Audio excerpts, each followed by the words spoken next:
Setelah kemunculan jejak harimau di Desa Jambo Lubuk dan PTPN 1 Desa Juluk Raya Utara beberapa hari lalu, kini harimau kembali memangsa satu ekor sapi di PTPN 3 Desa Juluk Raya Selatan, tepatnya di Dusun Alubate, Kecamatan Indramakmu, Kabupaten Aceh Timur, Provinsi Aceh. Doli Rifani, Kesyik Desa Juluk Raya Selatan mengatakan, sapi yang dimangsa kali ini milik Irawan. Menurutnya, total yang telah dimangsa selama ini oleh harimau Sumatera ini di Juluk Raya Selatan sebanyak 4 ekor sapi warga. Pihaknya berharap agar BKSDA segera turun dan memasang perangkap harimau. Kesyik Doli juga mengingatkan warga agar tidak beraktivitas di malam hari, serta mengandangkan ternaknya pada malam hari.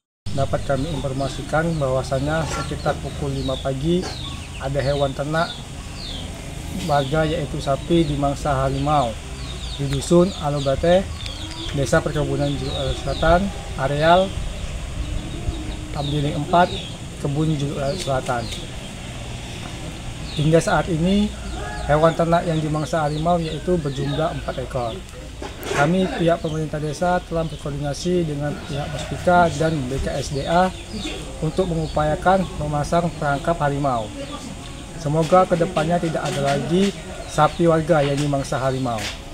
Kami himbau kepada masyarakat agar lebih berhati-hati ketika berpergian pada malam hari. Sebelumnya, BKSDA juga telah berupaya semaksimal mungkin untuk menangani persoalan tersebut dengan cara memasang perangkap harimau dan membakar kemenyan di Desa Blang Nisam dan Desa Juluk Raya Utara, Kecamatan Indramakmu. Hingga saat ini, konflik harimau Sumatera dengan manusia masih terus terjadi di Aceh Timur. Belum ada solusi konkret yang dilakukan oleh pemangku kebijakan. Dari Kabupaten Aceh Timur, Romi Syaputra melaporkan untuk Puja TV.